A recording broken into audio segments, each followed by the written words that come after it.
ವಿಜೃಂಭಣೆಯಿಂದ ನಡೆದ ಶ್ರೀ ಮಹರ್ಷಿ ವಾಲ್ಮೀಕಿ ಜಯಂತ್ಯೋತ್ಸವ ಆಚರಣೆ. ವೈದ್ಯೆಯಿಂದ ಮಾತ್ರ ಶೈಕ್ಷಣಿಕ, ಸಾಮಾಜಿಕ ಹಾಗೂ ಆರ್ಥಿಕವಾಗಿ ಸಮುದಾಯ ಸದೃಢರಾಗಲು ಸಾಧ್ಯ ಅಂತ ಸಹಕಾರಿ ಮಾಜಿ ಸಚಿವ ಹಾಗೂ ಶಾಸಕ ಕೆಎನ್ ರಾಜಣ್ಣ ಹೇಳಿದರು. ಅವರು ಶಿರಾ ತಾಲೂಕು ಕಳ್ಳಂಬೆಳ್ಳ ಹೋಬಳಿ ಮಠದ ಹನುಮಂತನಗರದಲ್ಲಿ ಮದಕರಿ ನಾಯಕ ಪತ್ತಿನ ಸಹಕಾರ ಸಂಘದ ಸಹಯೋಗದೊಂದಿಗೆ ನಡೆದ ಶ್ರೀ ಮಹರ್ಷಿ ವಾಲ್ಮೀಕಿ ಜಯಂತ್ಯೋತ್ಸವ ಕಾರ್ಯಕ್ರಮವನ್ನು ಉದ್ಘಾಟಿಸಿ ಮಾತನಾಡಿದರು. ಮಕ್ಕಳಿಗೆ ವಿದ್ಯೆ ಕಲಿಸಿ ಶೈಕ್ಷಣಿಕವಾಗಿ ಬಲ ಹೊಂದುವಂತೆ ಮಾಡುವ ಕರ್ತವ್ಯ ಪೋಷಕರದ್ದು. ಮಕ್ಕಳಲ್ಲಿನ ಪ್ರತಿಭೆಯನ್ನು ಗುರುತಿಸಿ ಪ್ರೋತ್ಸಾಹಿಸಬೇಕು. ವಿದ್ಯೆ ಸೋಮಾರಿಗಳ ಸ್ವತ್ತಲ್ಲ, ಸಾಧಕರ ಸ್ವತ್ತು. ಇತ್ತೀಚಿನ ದಿನಮಾನಗಳಲ್ಲಿ ಜನಸಂಖ್ಯೆ ಸ್ಫೋಟ ಅತಿಯಾಗ್ತಾ ಇದ್ದು, ಉಳುಮೆ ಮಾಡುವ ಭೂಮಿಯ ವಿಸ್ತೀರ್ಣ ಕ್ಷೀಣಿಸ್ತಾ ಇದೆ. ಭೂಮಿ ನಂಬಿ ಬದುಕು ಸಾಗಿಸಲು ಸಾಧ್ಯವಿಲ್ಲದಂತಹ ಪರಿಸ್ಥಿತಿ ನಿರ್ಮಾಣ ಆಗಿದೆ. ವಿದ್ಯೆಯಿಂದ ಮಾತ್ರ ಬದುಕು ಕಟ್ಟಿಕೊಳ್ಳಲು ಸಾಧ್ಯ. ವಿದ್ಯೆ ಕಲಿತವನು ಎಲ್ಲಿಯಾದರೂ ಹೋಗಿ ಜೀವನ ಕಟ್ಟಿಕೊಳ್ಳಬಲ್ಲನು. ರಾಜ್ಯದಲ್ಲಿ ನಡೀತಾ ಇರುವ ಆರ್ಥಿಕ, ಸಾಮಾಜಿಕ, ಶೈಕ್ಷಣಿಕ ಸಮೀಕ್ಷೆಯಲ್ಲಿ ನಾಯಕ ಸಮುದಾಯದ ಪ್ರತಿಯೊಬ್ಬ ಬಂಧುಗಳು ಜಾತಿ ಕಾಲಂನಲ್ಲಿ ನಾಯಕ ಅಂತ ಬರೆಸುವಂತೆ ತಿಳಿ ಹೇಳಿದ್ರು. ಅಸಮಾಧಾನ ದ್ವೇಷವಾಗಿ ಪರಿವರ್ತನೆಯಾಗಬಾರದು. ರಾಜಕೀಯವಾಗಿ ದ್ವೇಷವಿದ್ರೂ ಸಮುದಾಯದ ಏಳಿಗೆಗಾಗಿ ಎಲ್ಲರೂ ಒಗ್ಗೂಡಬೇಕು. ಹಾಗೆಯೇ ಬೆಳವಣಿಗೆಗೆ ಸಹಕರಿಸಿದ ಎಲ್ಲಾ ವರ್ಗದ ನಾಯಕರನ್ನ ಸ್ಮರಿಸುವುದು ನಮ್ಮೆಲ್ಲರ ಆದ್ಯ ಕರ್ತವ್ಯ. ರಾಜ್ಯದಲ್ಲಿ ವಾಲ್ಮೀಕಿ ಸಮುದಾಯ ಸಂಘಟನೆಗೊಂಡು ಒಗ್ಗೂಡುವ ಅವಶ್ಯಕತೆ ಇದೆ ಎಂದರು.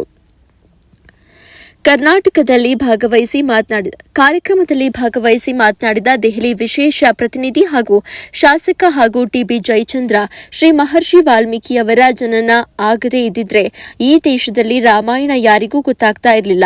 ವಾಲ್ಮೀಕಿ ರಾಮಾಯಣ ಇಲ್ಲದೆ ಹೋಗಿದ್ದಲ್ಲಿ ಸಮಾಜದಲ್ಲಿ ಅಜಾಗರೂಕತೆ, ಹರಾಜುಕತೆ ಹೆಚ್ಚಾಗ್ತಾ ಇತ್ತು.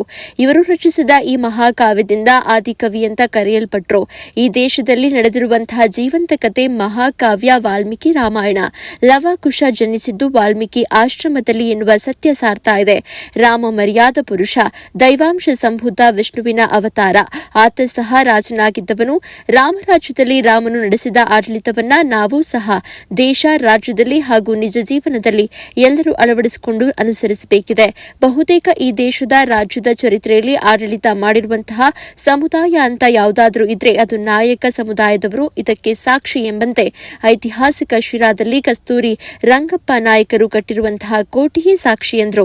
ಕಾರ್ಯಕ್ರಮದ ದಿವ್ಯ ಸಾನ್ನಿಧ್ಯ ವಹಿಸಿ ಮಾತನಾಡಿದ ಶಿಡ್ಲೆ ಕೋಣದ ಶ್ರೀ ವಾಲ್ಮೀಕಿ ಮಹಾಸಂಸ್ಥಾನದ ಪೀಠಾಧ್ಯಕ್ಷ ಶ್ರೀ ಸಂಜಯ್ ಕುಮಾರ್ ಮಹಾಸ್ವಾಮೀಜಿ, ಸಮುದಾಯದ ಬೆಳವಣಿಗೆಗೆ ಎಲ್ಲರೂ ಸಹ ಒಗ್ಗಟ್ಟಿನಿಂದ ಜೊತೆಯಾಗಬೇಕು. ನಾಯಕ ಸಮುದಾಯದ ನಮ್ಮ ಪೂರ್ವಿಕರ ತ್ಯಾಗ, ಬಲಿದಾನವನ್ನ ನಾವೆಲ್ಲರೂ ಪ್ರತಿನಿತ್ಯ ಸ್ಮರಿಸಬೇಕಿದೆ. ಅವರ ಆದರ್ಶ, ತತ್ವ, ಸಿದ್ಧಾಂತಗಳನ್ನು ನಾವೆಲ್ಲರೂ ತಪ್ಪದೇ ಜೀವನದಲ್ಲಿ ಪಾಲಿಸಬೇಕು. ಸಮಾಜದಲ್ಲಿ ಇಂತಹ ಜಯಂತ್ಯೋತ್ಸವಗಳು ನಡೆಯುವುದರಿಂದ ಸೌಹಾರ್ದತೆ, ಸಹಬಾಳ್ವೆ, ಸಹಜೀವನ, ದ್ವೇಷ, ಅಸೂಯೆ ಹೀಗೆ ಎಲ್ಲವೂ ಮರೆತು ಒಂದೆಡೆ ಸೇರಿ ಕಾರ್ಯಕ್ರಮಗಳನ್ನು ಮಾಡುವುದರಿಂದ ಸಮುದಾಯಕ್ಕೆ ಒಳಿತನ್ನ ತರುವುದರ ಜೊತೆಗೆ ಸಮಾಜದ ಮುಖ್ಯವಾಹಿನಿಗೆ ಬರುವಲ್ಲಿ ಸಹಕಾರಿಯಾಗುತ್ತೆ. ಇಂದು ಅದ್ದೂರಿಯಾಗಿ ನಡೆದ ಶ್ರೀ ಮಹರ್ಷಿ ವಾಲ್ಮೀಕಿ ಜಯಂತ್ಯೋತ್ಸವ ಕಾರ್ಯಕ್ರಮಕ್ಕೆ ತನು ಮನದಿಂದ ಸಹಕರಿಸಿದ ಸಮುದಾಯದ ಎಲ್ಲ ಹಿರಿಯರಿಗೂ ಹಾಗೂ ಮುಖಂಡರುಗಳಿಗೆ ಭಗವಂತ ಅನುಗ್ರಹ ಕರುಣಿಸಲಿ. ಸಮುದಾಯದ ಏಳಿಗೆಗಾಗಿ ಸದಾ ಹೀಗೆ ಒಗ್ಗೂಡಿ ಎನ್ನುವ ಮಾತುಗಳನ್ನಾಡಿದರು. ಇದೇ ಸಂದರ್ಭದಲ್ಲಿ ಬೆಳ್ಳಿ ರಥದಲ್ಲಿ ಶ್ರೀ ವಾಲ್ಮೀಕಿ ಮಹರ್ಷಿ ಭಾವಚಿತ್ರಕ್ಕೆ ಪುಷ್ಪ ನಮನ ಸಲ್ಲಿಸಿ ಆಂಜನೇಯ ದೇವಸ್ಥಾನ ಗುಡಿಯಿಂದ ಸಾಂಸ್ಕೃತಿಕ ಕಲಾ ತಂಡಗಳೊಂದಿಗೆ ರಾಜಬೀದಿಯಲ್ಲಿ ಅದ್ದೂರಿ ಮೆರವಣಿಗೆ ಮಾಡಲಾಯಿತು. ವಿಧಾನ ಪರಿಷತ್ ಮಾಜಿ ಸದಸ್ಯ ಕೆಪಿ ನಂಜುಂಡಿ, ಜಿಲ್ಲಾ ನಾಯಕ ಸಂಘದ ಅಧ್ಯಕ್ಷ ವಿಎನ್ ಮೂರ್ತಿ, ಪ್ರಧಾನ ಕಾರ್ಯದರ್ಶಿ ಸಿ ದಾಸಪ್ಪ, ಶ್ರೀ ಮಹರ್ಷಿ ವಾಲ್ಮೀಕಿ ಸಮಾಜದ ಹಿರಿಯ ಮುಖಂಡ ಎಚ್ಎನ್ ರಾಜಣ್ಣ, ಶ್ರೀ ಮಹರ್ಷಿ ವಾಲ್ಮೀಕಿ ನಾಯಕ ಕ್ರಿಯಾ ಸಮಿತಿ ಅಧ್ಯಕ್ಷ ಬಂಡೆ ರಾಮಕೃಷ್ಣಪ್ಪ, ವಾಲ್ಮೀಕಿ ಸಮಾಜದ ಹಿರಿಯ ಮುಖಂಡ ರಾಮಣ್ಣ, ಮುಖಂಡ ಅಂತಪುರ ಎಸ್ ಮಂಜಣ್ಣ, ಮದಕರಿ ನಾಯಕ ಪತ್ತಿನ ಸಹಕಾರ ಸಂಘದ ಅಧ್ಯಕ್ಷ ದೇವರಾಜು, ಉಪಾಧ್ಯಕ್ಷ ಪಿ ಚಂದ್ರಶೇಖರ್, ನಿರ್ದೇಶಕರುಗಳಾದ ಜಯರಾಮಯ್ಯ, ಬೊಮ್ಮಯ್ಯ, ವೆಂಕಟರಾಮ, ಅಣ್ಣಪ್ಪ, ಶ್ರೀನಿವಾಸಮೂರ್ತಿ, ರಾಮಣ್ಣ, ಭಾಗ್ಯಮ್ಮ, ಜಯಲಕ್ಷ್ಮಿ, ಪೂರ್ಣಿಮಾ, ಮುಖಂಡ ಪೆದ್ದರಾಜು, ಗಾಣದ ಹುಣಸೆ ನಾಗರಾಜು, ಯುವ ಕಾಂಗ್ರೆಸ್ ಅಧ್ಯಕ್ಷ ಮಣಿ ಸೇರಿದಂತೆ ಹಲವಾರು ಮುಖಂಡರು, ವಾಲ್ಮೀಕಿ ಸಮಾಜದ ನೂರಾರು ಬಂಧುಗಳು ಉಪಸ್ಥಿತರಿದ್ದರು. ರಾಜಣ್ಣವರು ಮಾತಾಡಿದ್ದಾರೆ ಮತ್ತು ಎಲ್ಲ ಮೂರ್ತಿ ಅವರೆಲ್ಲ ಮಾತಾಡಿದ್ದಾರೆ ಅಂತೇಳಿ ನಾನು ಭಾವಿಸ್ತೇನೆ. ಎಲ್ಲರದ್ದು ಆಗಿದೆಲ್ಲ ಎಲ್ಲರೂ ಮಾತನಾಡಿದ್ದಾರೆ. ನಾನು ಹೆಚ್ಚಿಗೆ ಮಾತಾಡೋಕ್ಕೆ ಹೋಗೋದಿಲ್ಲ. ಒಂದು ವಾಲ್ಮೀಕಿ ಮಹರ್ಷಿಗಳು ಅಂತೇಳಿ ಹೇಳಿದರೆ ಬಹುಶಃ ವಾಲ್ಮೀಕಿಗಳ ಮಹರ್ಷಿಗಳಿಗೆ ಹುಟ್ಟದಲ್ಲೇ ಇದ್ದಿದ್ದರೆ ಈ ದೇಶದಲ್ಲಿ ರಾಮಾಯಣನೇ ಗೊತ್ತಾಗ್ತಿರ್ಲಿಲ್ಲ. ಮಹರ್ಷಿಗಳು ರಚಿಸಿದಂಥ ಕಾವ್ಯ ಇದೆಯಲ್ಲ, ಮಹಾಕಾವ್ಯ, ಆ ಕಾವ್ಯ ಅದು ಮೂಲ. ಅದಕ್ಕೆ ಅವ್ರನ್ನ ಆದಿಕವಿ ಅಂತೇಳಿ ಕರೀತಕ್ಕಂಥದ್ದು. ರಾಮಾಯಣವನ್ನು ಅನೇಕ ಜನ ಅನೇಕರು ಕೂಡ ಅಂದರೆ ಮೊನ್ನೆವರೆಗೂ ಕೂಡ ಕುವೆಂಪುರವರು ಕೂಡ ರಾಮಾಯಣ ದರ್ಶನವನ್ನು ಮಾಡಿಸ್ತಕ್ಕಂಥ ರೀತಿಯಲ್ಲಿ ಅವರ ಕೃತಿಗಳ ಮುಖೇಣ ಇವತ್ತು ಬಿಡುಗಡೆ ಮಾಡಿದ್ದಾರೆ. ಇದು ಆದಿಕವಿ ಮಹರ್ಷಿಗಳು ಅದು ಬರೆದಿರ್ತಕ್ಕಂಥದ್ದು ಕಾವ್ಯನ ಅಥವಾ ನಿಜವಾದಂಥ ಕಥೆನ ಅಂತೇಳಿ ಯಾರಿಗಾದರೂ ಅನುಮಾನ ಬರೋದಕ್ಕೆ ಸಾಧ್ಯ. ಇದು ಯಾವುದೋ ಯುಗದಲ್ಲಿ ಆಗಿರ್ತಕ್ಕಂಥದ್ದು. ಈಗ ನಮಗಿರ್ತಕ್ಕಂಥದ್ದು ಕಲಿಯುಗ, ದ್ವಾಪರ ಯುಗ, ತ್ರೇತಾಯುಗ, ಈ ರೀತಿ ಯುಗಗಳನ್ನು ಲೆಕ್ಕ ಹಾಕೊಂಡಾಗ 2,500 ವರ್ಷಕ್ಕೆ ಒಂದು ಯುಗ ಅಂತೇಳಿ ಕರೀತಾರೆ. ಅದು ಅಧಿಕೃತವಾಗಿ ನಾವು ಲೆಕ್ಕ ಹಾಕೋದು ಕಷ್ಟ ಇರುತ್ತೆ. ಅಂದರೆ ಭಾಳ ವರ್ಷಗಳ ಹಿಂದೆ ಇದು ನಡೆದಿರ್ತಕ್ಕಂಥದ್ದು. ಮಹರ್ಷಿಗಳು ಅವರು ಯಾವ ರೀತಿಯಾಗಿ ರಾಮಾಯಣಕ್ಕೆ ರೂಪವನ್ನು ಕೊಟ್ಟರು ಅಂತೇಳಿ ಅಂದಾಗ ಅದೊಂದು ಈ ದೇಶದಲ್ಲಿ ನಡೆದಿರ್ತಕ್ಕಂಥ ಒಂದು ಜೀವಂತ ಕಥೆ ಅಂತ ಅನ್ನಬೇಕಾದಾಗ ನಮಗೆ ಭಾಳ ಮುಖ್ಯವಾಗಿ ಗೊತ್ತಾಗ್ತಕ್ಕಂಥದ್ದು ಅಂತ ಹೇಳಿದ್ರೆ, ಶ್ರೀರಾಮ ಅವ್ರ ಹೆಂಡತಿನ ಕಾಡಿಗೆ ಸೀತೆಯನ್ನು ಕಾಡಿಗಟ್ಟಿದಂಥ ಸಂದರ್ಭದಲ್ಲಿ ಆಗ ಲವಕುಶ ಹುಟ್ಟಿದ್ದು ಎಲ್ಲಿ ಅಂತ ಹೇಳಿದ್ರೆ ಮಹರ್ಷಿಗಳು, ವಾಲ್ಮೀಕಿ ಮಹರ್ಷಿಗಳ ಆಶ್ರಮದಲ್ಲೇ ಮಕ್ಕಳು ಹುಟ್ಟಿದ್ದು. ಅಂದರೆ ರಾಮ ಲವಕುಶ ಅಲ್ಲಿನ ಹುಟ್ಟಿದ್ದ ಲೆಕ್ಕ ಹಾಕಿದರೆ ಇದು ಕಾವ್ಯ ಅನ್ನೋದಕ್ಕೆ ಜೊತೆಗೆ ರಾಮಾಯಣದ ಜೊತೆಯಲ್ಲೇ ಬೆಳೆದಿರ್ತಕ್ಕಂಥವ್ರು ಅಂತ ಹೇಳಿದ್ರೆ ಮಹರ್ಷಿ ವಾಲ್ಮೀಕಿಗಳ ಹೆಸರು ಬರೋದಕ್ಕೆ ಕಾರಣ ಏನು ಅಂತಕ್ಕಂಥದ್ರ ಬಗ್ಗೆ ನಾವು ಹೆಚ್ಚು ವ್ಯಾಖ್ಯಾನ ಮಾಡಬೇಕಿಲ್ಲ. ಇವತ್ತು ನಾವು ರಾಮಾಯಣ ಇಲ್ದಲೇ ಇದ್ದರೆ ಬಹುಶಃ ನಮಗೆ ಎಲ್ಲೋ ಒಂದು ಕಡೆಗೆ ಈ ಸಮಾಜದಲ್ಲಿ ಅಂದರೆ 145 ಕೋಟಿ ಜನಸಂಖ್ಯೆ ಇರ್ತಕ್ಕಂಥದ್ದು, ಬಹುತೇಕ ಹಿಂದೂಗಳು ಇರ್ತಕ್ಕಂಥ ಜಾಗದಲ್ಲಿ ಎಲ್ಲೋ ಒಂದು ಕಡೆಗೆ ಅರಾಜಕತೆ ಆಗ್ತಾ ಇತ್ತು. ಅರಾಜಕತೆ ಆಗದೇ ಇರತಕ್ಕಂಥ ರೀತಿಯಲ್ಲಿ ನಮ್ಮನ್ನು ಎಲ್ಲೋ ಒಂದು ಕಡೆಗೆ ಒಂದು ಭಯ, ಭೀತಿ, ಈ ರೀತಿಯಾಗಿ ನಮ್ಮನ್ನು ಒಂದು ಭಾವನಾತ್ಮಕವಾಗಿ ಮುನ್ನಡೆಸ್ಕೊಂಡು ಹೋಗ್ತಾ ಇರ್ತಕ್ಕಂಥದ್ದು ಅಂದರೆ ರಾಮಾಯಣ ಅಂತ ಹೇಳಿದ್ರೆ ಅದರಲ್ಲಿ ಭಾಳ ಮುಖ್ಯವಾಗಿ ಅಂತ ಹೇಳಿದ್ರೆ ರಾಮ ಯಾರು ಅಂತ ಹೇಳಿದ್ರೆ ದೈವಾಂಶ ಸಂಭೂತ ವ್ಯಕ್ತಿ. ಆತ ರಾಜನೂ ಕೂಡ ಆಗಿದ್ದರು, ಆಳ್ವಿಕೆಯೂ ಮಾಡುವಂಥ ಕೆಲಸವನ್ನು ಮಾಡಿದರು. ಇತ್ತೀಚಿನ ದಿನಗಳಲ್ಲಿ ಮಾತಾಡಬೇಕಾದಾಗ ಏನು ಹೇಳ್ತಾರೆ ಅಂತ ಹೇಳಿದ್ರೆ ರಾಮರಾಜ್ಯ ಆಗಬೇಕು ಅಂತಾರೆ. ರಾಮರಾಜ್ಯ ಆಗಬೇಕು ಅಂತ ಹೇಳಿದಾಗ ಎಲ್ಲೋ ಒಂದು ಕಡೆಗೆ ಆಡಳಿತ ಮಾಡ್ತಕ್ಕಂಥವ್ರು. ಈ ದೇಶದಲ್ಲಿ ರಾಮಾಯಣ ನಡೆದಿದೆ, ಮಹಾಭಾರತ ನಡೆದಿದೆ. ರಾಮಾಯಣ ಮಹಾಭಾರತದಲ್ಲಿ ಎರಡೂ ಕೂಡ ಆಡಳಿತ ಮಾಡ್ತಕ್ಕಂಥ ಇವತ್ತಿನ ಮಟ್ಟಿಗೆ ಇರ್ತಕ್ಕಂಥದ್ದು ರಾಜಕಾರಣದ ವ್ಯವಸ್ಥೆ. ನಮ್ಮ ಸಂವಿಧಾನ ಬಂದ ಮೇಲೆ ಈ ವ್ಯವಸ್ಥೆ ಬಂದಾಗ ನಾವು ಯಾವ ರೀತಿಯಾಗಿರ್ಬೇಕಾಗ್ತದೆ, ಯಾವ ದಾರಿನ ಹೋಗ್ಬೇಕಾಗ್ತದೆ, ಯಾವ ರೀತಿಯಾಗಿ ನಡಿಬೇಕಾಗ್ತದೆ ಅಂತಕ್ಕಂಥದಕ್ಕೆ ಒಂದು ರೀತಿಯಾದಂಥ ದಾರಿಯನ್ನು ಕಲ್ಪಿಸ್ಕೊಡ್ತಕ್ಕಂಥದ್ದು ಅಂದರೆ ಅದು ರಾಮಾಯಣದ ಮುಖೇಣ ಅಂತಕ್ಕಂಥ ಮಾತನ್ನು ನಾವು ಈ ಸಂದರ್ಭದಲ್ಲಿ ಹೇಳಿದ್ರೆ ತಪ್ಪಾಗಲಾರ್ದು. ಇವತ್ತು ರಾಮ ಅಂತ ಹೇಳಿದ್ರೆ ಅವನ ಸಾಕ್ಷಾತ್ ವಿಷ್ಣುವಿನ ಅವತಾರನೇ ಅಂತೇಳಿ ಎಲ್ಲರೂ ಕೂಡ ನಾವು ನಂಬಿರ್ತಕ್ಕಂಥದ್ದು. ರಾಮನ್ನ ಪೂಜೆ ಮಾಡ್ತಾರೆ, ಇವತ್ತು ಕೂಡ ಪೂಜೆಗಳು ನಡೀತಾ ಇದೆ, ಎಲ್ಲ ಕಡೆ ನಡೀತಾ ಇದೆ. ಇವತ್ತರ ಅಯೋಧ್ಯೆಯಲ್ಲಿ ಏನೋ ಒಂದು ವ್ಯತ್ಯಾಸ ಆಗಿ ಈಗ ದೊಡ್ಡದಾಗಿ ಒಂದು ಅಯೋಧ್ಯೆ ದೇವಸ್ಥಾನ ಕೂಡ ಕಟ್ಟಿದ್ದಾರೆ. ಅಷ್ಟೇ ಯಾಕೆ ಅಂತ ಹೇಳಿದ್ರೆ ಯಾವುದೇ ಊರಿಗೆ ಹೋದ್ರೂ ಕೂಡ ರಾಮನ ದೇವಸ್ಥಾನ ನಾವು ನೋಡೋದಕ್ಕೆ ಸಾಧ್ಯ. ರಾಮನ ದೇವಸ್ಥಾನ ನೋಡೋದಕ್ಕೆ ಸಾಧ್ಯ ಅಂತ ಹೇಳಿದ್ರೆ ಇಲ್ಲಿ ಬಹುತೇಕ ನಮ್ಮ ಕರ್ನಾಟಕದಲ್ಲಿ ರಾಮಾಯಣಕ್ಕೆ ಹೆಚ್ಚು ಒತ್ತನ್ನು ಕೊಡ್ತಾರೆ, ರಾಮನಿಗೆ ಹೆಚ್ಚು ಗೌರವ ಕೊಡ್ತಾರೆ. ಕಾರಣ ಏನಂದರೆ ಈ ಕರ್ನಾಟಕ ಇರತಕ್ಕಂಥದ್ದು ಇದು ದಂಡಕಾರಣ್ಯ. ಅಂದರೆ ರಾಮ ಕಾಡಿನಲ್ಲಿ ಇರಬೇಕಾದಂಥ ಸಂದರ್ಭದಲ್ಲಿ ಇಲ್ಲೆಲ್ಲ ಓಡಾಡಿದ್ರು ಅಂತ ಹೇಳ್ತಾರೆ. ಈಗ ನಮ್ಮೂರ ಹತ್ರ ನಾನು ತಿಮ್ಮನಹಳ್ಳಿ ಹತ್ರ ಒಂದು ರೋಡ್ ಇದೆ, ಅದು ಶ್ರೀರಾಮರ ಓಣಿ ಅಂತಲೇ ಇವತ್ತು ಕರೀತಾರೆ. ಶ್ರೀರಾಮರ ಓಣಿ ಅಂತ ಹೇಳಿದ್ರೆ ಅಲ್ಲಿ ಯಾರಾದರೂ ಕೂಡ ಏನಾದರೂ ಕೂಡ ಮೈನಿಂಗ್ ಕೆಲಸರೋ ಇನ್ನೊಂದು ಕೆಲಸ ಮಾಡೋಕ್ಕೆ ಹೋದಾಗ ಬಿಲ್ಲುಗಳು ಬಾಣಗಳು ಸಿಗ್ತಾ ಇರ್ತಕ್ಕಂಥದ್ದನ್ನು ಕೂಡ ಇವತ್ತು ನಾವು ನೋಡಿದ್ದೇವೆ. ಹಾಗಾಗಿ ರಾಮ ಈ ಭಾಗದಲ್ಲಿ ಓಡಾಡಿದ್ರು ಅಂತಕ್ಕಂಥ ರೀತಿಯಲ್ಲಿ ನಮಗೆ ಆ ಸಿಗ್ತಕ್ಕಂಥ ಗುರುತುಗಳೇನಿದೆಯಲ್ಲ, ಗುರುತುಗಳಿಂದ ಇವತ್ತು ರಾಮ ಇಲ್ಲಿ ಓಡಾಡಿದಂಥ ಜಾಗ ಅಂತಕ್ಕಂಥದ್ದು. ಅದೆಲ್ಲದಕ್ಕಿಂತ ಹೆಚ್ಚಾಗಿ ಆಂಜನೇಯ ಮೂಲತಃ ಯಾವ ಅಂತ ಹೇಳಿದ್ರೆ ಅವರು ಮೂಲತಃ ಕರ್ನಾಟಕದವರೇ. ಅಂದರೆ ಈಗ ಯಾವ ಪ್ರದೇಶ ಅಂದರೆ ಬಳ್ಳಾರಿ ಇದೆಯಲ್ಲ, ಬಳ್ಳಾರಿ ಅದು ಹೊಸಪೇಟೆ ವಿಜಯನಗರದಲ್ಲಿ ಇರ್ತಕ್ಕಂಥ ಅಲ್ಲಿ ಹನುಮಂತ ಜನಿಸಿದ್ದು ಮತ್ತು ರಾಮನ ಜೊತೆಯಲ್ಲಿ ಇದ್ದಿದ್ದು. ಹಾಗಾಗಿ ಈ ಪ್ರದೇಶದಲ್ಲಿ ಹೆಚ್ಚು ರಾಮಾಯಣ ಪ್ರಚಲಿತ ಆಗಬೇಕಾದಾಗ, ರಾಮಾಯಣ ಭಾಳ ಹತ್ತಿರವಾಗಿ ಜನರ ಹೃದಯಕ್ಕೆ ಬರಬೇಕಾದಾಗ ಇಲ್ಲಿ ರಾಮ ಓಡಾಡಿದಂಥ ಜಾಗ, ಹನುಮಂತ ಇದ್ದಂಥ ಜಾಗ ಅಂತಕ್ಕಂಥದ್ದನ್ನು ನಾವು ನಂಬಿದ್ದೇವೆ. ಎಲ್ಲೋ ಒಂದು ಕಡೆಗೆ ನಾನು ಹೆಚ್ಚು ಮಾತಾಡೋಕ್ಕೆ ಹೋಗೋದಿಲ್ಲ. ಈಗ ಯಾವತ್ತೂ ಕೂಡ ರಾಮರಾಜ್ಯ ಅಂತೇಳಿ ಹೇಳ್ಬೇಕಾದಾಗ ರಾಮನ ಕೊಡ್ತಕ್ಕಂಥ ಆಡಳಿತವನ್ನು ನಾವು ಅನುಕರಣೆ ಮಾಡ್ತಕ್ಕಂಥ ರೀತಿಯಲ್ಲಿ ನಾವು ರಾಜಕಾರಣ ನಡಿಬೇಕಾಗ್ತದೆ. ಅದು ರಾಜ್ಯದಲ್ಲಿರ್ಬೋದು ಅಥವಾ ದೇಶದಲ್ಲಿರ್ಬೋದು.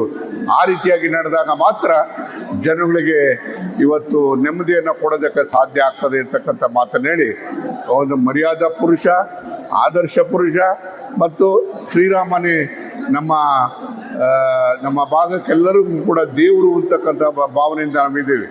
ಇವತ್ತು ರಾಮಾಯಣವನ್ನು ಬಹುಶಃ ಏನಾದರೂ ಕೂಡ ವಾಲ್ಮೀಕಿಗಳು ಇರ್ದಲೇ ಇದ್ದಿದ್ರೆ ರಾಮಾಯಣ ಇರ್ತಿರ್ಲಿಲ್ಲ.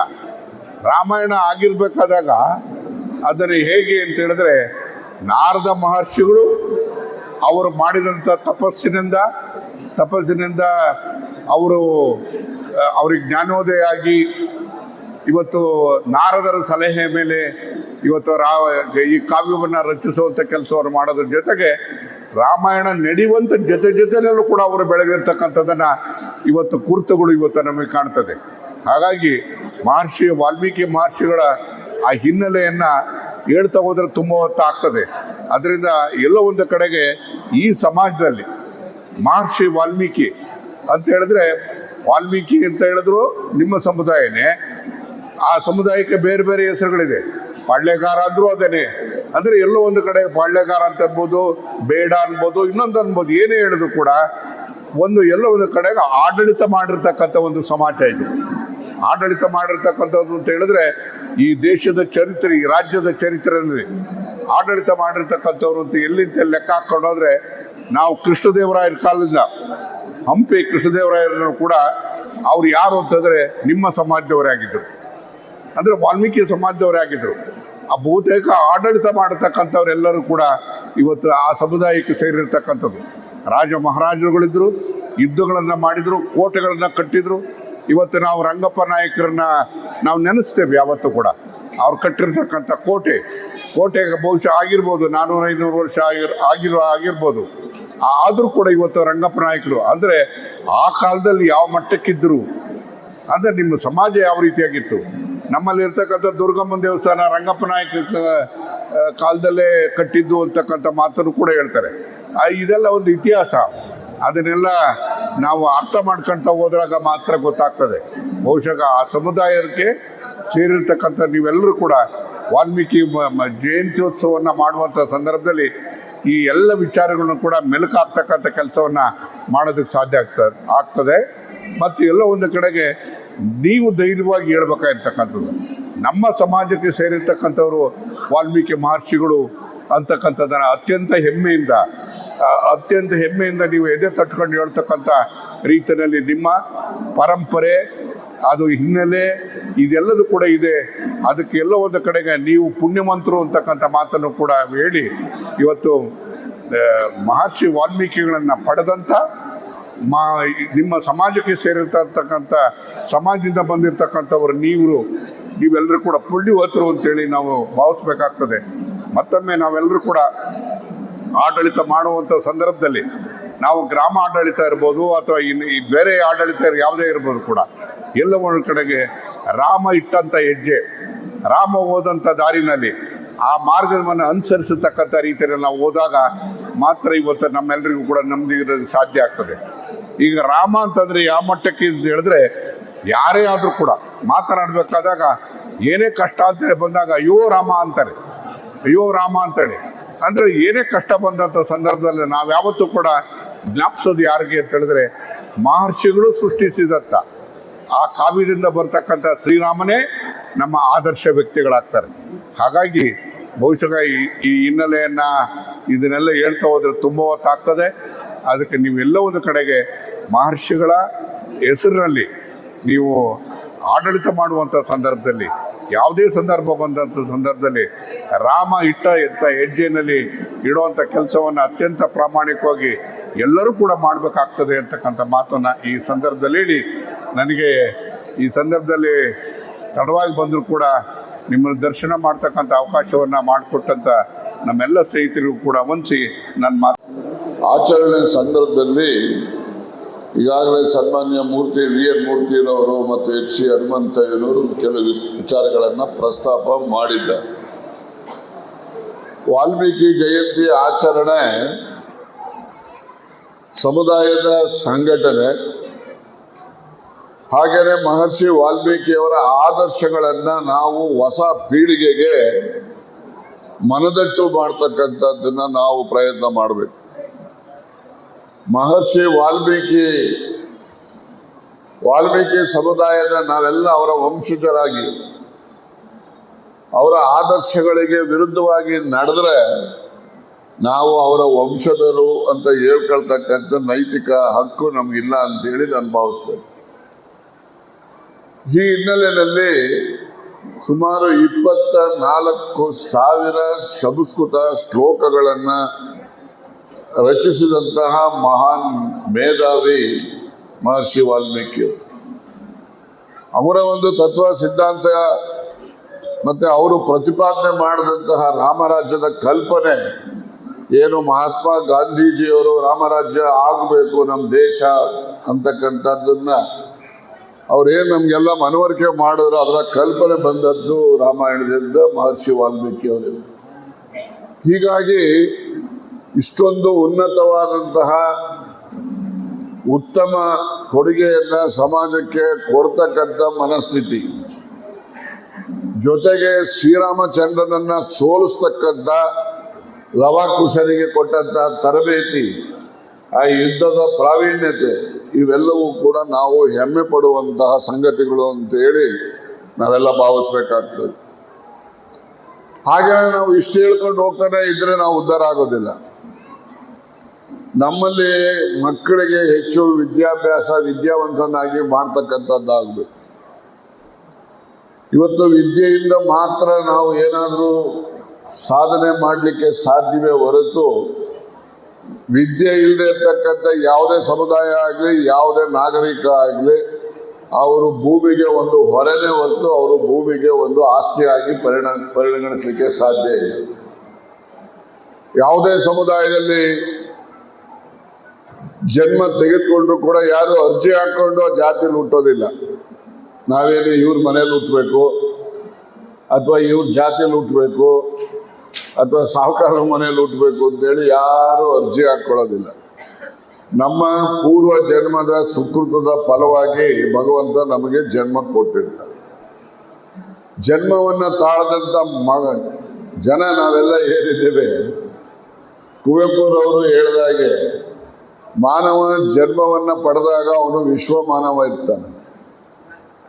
ಅವನ ಬೆಳೀತಾ ಈ ಪ್ರಪಂಚದಲ್ಲಿರ್ತಕ್ಕಂಥ ಏನು ಕೆಟ್ಟ ತಿಳುವಳಿಕೆಗಳು ಬರ್ತವೆ ಅದನ್ನೆಲ್ಲ ಕಲ್ತ್ಕೊಂಡು ಅವನು ಅಲ್ಪ ಮಾನವ ಆಗ್ತಾನೆ. ನಾವೆಲ್ಲರೂ ಕೂಡ ವಿಶ್ವ ಮಾನವನಾಗಿ ಜನ್ಮ ತೆಗೆದುಕೊಂಡು ಪ್ರಪಂಚದ ಮೇಲೆ ಬಂದು ಇಲ್ಲಿನ ವಾತಾವರಣದಿಂದ ನಾವು ಅಲ್ಪ ಮಾನವರಾಗ್ತೀವಿ ಅಂದರೆ ನಾವು ಯಾಕೆ ಜನ್ಮ ಪಡಿಬೇಕು ಅಂತಕ್ಕಂಥ ಪ್ರಶ್ನೆ ನಾವೇ ಹಾಕೋಬೇಕಾಗ್ತದೆ. ಆದಾಕ್ಷಣ ಎಷ್ಟೋ ಜನ ವಿಶ್ವ ಮಾನವರಾಗಿ ಜನ್ಮ ಪಡೆದಂಥವರು ಇನ್ನೂ ಉನ್ನತ ಮಟ್ಟದ ವಿಶ್ವ ಮಾನವರಾಗಿ ಅವರ ಒಂದು ಜೀವಿತ ಕಾಲಾವಧಿಯನ್ನು ಮುಗಿಸಿದ್ದಾರೆ. ಆದರೆ ಯಾರೇ ಆಗಲಿ ನಾವು ಜನ್ಮವನ್ನು ಪಡೆಗೆ ನಾವು ನಾಯಕರು ಅಂತ ಈ ಭಾಷಣ ಮಾಡ್ತಾ ಇದ್ರು. ನಾಯಕರು ಅಂದ್ರೆ ನಾವು ಹುಡ್ತಾನೆ ನಾಯಕರು ಅಂತ ಅನ್ಕೊಂಡು ನಾವು ಬೇರೆಯವ್ರ ಮೇಲೆಲ್ಲ ದಬ್ಬಾಳಿಕೆ ಮಾಡೋದಲ್ಲ. ನಾವು ನಾಯಕರು ಅಂತ ಕರೆಸ್ಕೊಳಕ್ ನಮ್ಗೆ ಯೋಗ್ಯತೆ ಯಾವಾಗ ಬರ್ತದೆ ಅಂದ್ರೆ, ಈ ಸಮಾಜದಲ್ಲಿ ಯಾರು ಅಸಹಾಯಕ ಸಮುದಾಯಗಳಿರ್ತವೆ, ಎಲ್ಲ ಸಮುದಾಯದಲ್ಲಿರ್ತಕ್ಕಂಥ ಬಡವರು ಯಾರು ಇರ್ತಾರೆ, ಅವರೆಲ್ಲರಿಗೂ ಕೂಡ ನಾವು ಧ್ವನಿ ಇಲ್ಲದ ಜನರಿಗೆ ಧ್ವನಿಯನ್ನ ಕೊಡಬೇಕು, ಅಸಹಾಯಕರಿಗೆ ಸಹಾಯವನ್ನ ಮಾಡಬೇಕು. ಆ ಮೂಲಕ ನಾವು ನಾಯಕರು ಅಂತೇಳಿ ಜನರಿಂದ ನಾವು ಹೇಳಿಸ್ಕೊಳ್ತಕ್ಕಂಥದ್ದು ಆದಾಗ ಮಾತ್ರ ನಾವು ನಾಯಕರ ಜಾತಿಯಲ್ಲಿ ಹುಟ್ಟೋದಕ್ಕೆ ಒಂದು ಸಾರ್ಥಕ ಅಂತೇಳಿ ನಾವು ಭಾವಿಸ್ಬೇಕು. ಜಾತಿಯಲ್ಲಿ ಹುಟ್ಟಿದ ಕ್ಷಣಕ್ಕೆ ನಾವು ನಾಯಕರಾಗಲಿಕ್ಕೆ ಸಾಧ್ಯ ಆಗೋದಿಲ್ಲ. ಆದರೆ ಆ ನಾಯಕತ್ವದ ಗುಣಗಳನ್ನ ಹೆಚ್ಚು ನಮ್ಮ ಸಮುದಾಯದಲ್ಲಿ ಇದೆ ಅಂತ ಹೇಳಲಿಕ್ಕೂ ಕೂಡ ಏನು ತಪ್ಪಾಗಲ್ಲ. ಪ್ರತಿಯೊಂದು ಜಾತಿಗೂ ಜಾತಿಯ ಜೊತೆಯಲ್ಲೇ ಒಂದು ಉದ್ಯೋಗ, ಒಂದು ವೃತ್ತಿ ಇರುತ್ತೆ. ಈ ನಾಯಕರ ಜಾತಿಗೆ ಮಾತ್ರ ಯಾವುದೇ ವೃತ್ತಿ ಇಲ್ಲ. ಹಳ್ಳಿಗಾಡಿನಲ್ಲೂ ಅಷ್ಟೇನೆ, ಒಂದು ಎಷ್ಟೇ ಸಮುದಾಯ ಇದ್ರೂ ಒಂದು 10% ಜನರಿಗೆ ಭೂಮಿ ಇರ್ಬೋದು ಅಷ್ಟೇ, ಅಥವಾ 20% ಇರ್ಬೋದು. ಹೆಚ್ಚು ಜನಕ್ಕೆ ಭೂಮಿನೇ ಇರೋದಿಲ್ಲ. ಅವರೆಲ್ಲ ಹಿಂದಿನ ಕಾಲದಲ್ಲಿ ಯುದ್ಧದಲ್ಲಿ ಸೇರ್ಕೊಳ್ತಕ್ಕಂಥದ್ದು, ರಾಜರ ಜೊತೆಯಲ್ಲಿ ಅವರು ದಂಡೆತ್ತಿ ಹೋದಾಗ ಅವರು ಇವ್ರ ಜೊತೆಯಲ್ಲಿ ಹೋಗೋದು, ಹೀಗೆ ಯುದ್ಧ ಮಾಡ್ತಕ್ಕಂಥದ್ದೇ ಒಂದು ಉದ್ಯೋಗ ಆ ಕಾಲದಲ್ಲಿ ಇದ್ದಂಥದ್ದು. ಈಗ ಯುದ್ಧ ಇಲ್ವಲ್ಲ, ಈಗ ಜಗಳ ಕಾಯೋದೇ ಒಂದು ಉದ್ಯೋಗ. ಈಗ ನಮ್ಗೆ ಜಗಳ ಬೆಳಗ್ಗೆ ಎದ್ರೆ ಸುಮ್ಮನಿರೋದೇ ಇಲ್ಲ. ಈ ಕೈ ಮಸ್ಕಿಕ್ಕೋ ಗಿರಾಕಿಗಳಿದ್ದಂಗೆ, ಕೈ ಮಸ್ಕಿಕ್ಕಾಗಿ ಯಾರೂ ಸಿಕ್ಲಿಲ್ಲ ಅಂದ್ರೆ ಮನೆ ಮಕ್ಳುಗಳಿಗೆ ಇಟ್ಬಿಡ್ತಾರೆ. ಹಂಗೆ ಯಾರು ಸಿಕ್ಲಿಲ್ಲ ಅಂದ್ರೆ ಇವ್ರ ಮನೇಲೇ ಜಗಳ ಕಾದ್ಬಿಡ್ತಾರೆ. ಅಂತ ಗಿರಾಕಿಗಳು ಇರ್ತಾರೆ. ಅದು ನಾನು ಯಾಕೆ ಇದನ್ನೆಲ್ಲ ಹೇಳ್ತೀನಿ ಅಂದ್ರೆ, ನಾವು ವಾಸ್ತವಾಂಶವನ್ನ ತಿಳ್ಕೋಬೇಕು. ವಾಸ್ತವಾಂಶವನ್ನ ತಿಳ್ಕೊಂಡು ನಾವು ಕೂಡ ಸಮಾಜದಲ್ಲಿ ಸ್ವಾಭಿಮಾನದ ಬದುಕನ್ನ ಕಾಣಲಿಕ್ಕೆ ನಮ್ಮ ನಡವಳಿಕೆ ಯಾವ ರೀತಿ ಇರಬೇಕು ಅನ್ನೋದನ್ನ ನಾವೇ ಅದನ್ನ ತೀರ್ಮಾನ ಮಾಡ್ತೇವೆ. ನಮ್ಮ ಉತ್ತಮ ನಡವಳಿಕೆಗಳನ್ನ ಗಳಿಸ್ಲಿಕ್ಕೆ ವಿದ್ಯೆ ಅಂತಕ್ಕಂಥದ್ದು ಉತ್ತಮವಾದಂತಹ ಸಾಧನ. ವಿದ್ಯೆ ಪಡೆದ ನಂತರ ನೀವು ಆರ್ಥಿಕ ಶಕ್ತಿಯನ್ನು ಕೂಡ ಬೆಳೆಸ್ಕೋಬೇಕು. ಇವೆರಡು ಇದ್ದಾಗ ಯಾರ ಮೇಲೂ ಅವಲಂಬನೆ ಇರೋದಿಲ್ಲ. ಅವಾಗ ಸ್ವಾಭಿಮಾನದ ಬದುಕನ್ನ ಕಾಣಲಿಕ್ಕೆ ನಿಮಗೆ ತನಗೆ ತಾನಾಗೇ ಬರ್ತದೆ. ಇದು ಯಾವುದು ಇಲ್ಲ ಅಂತ ಹೇಳಿದ್ರೆ ನೀವು ಸ್ವಾಭಿಮಾನದ ಬದುಕನ್ನ ಕಾಣಲಿಕ್ಕೆ ಸಾಧ್ಯ ಇಲ್ಲ.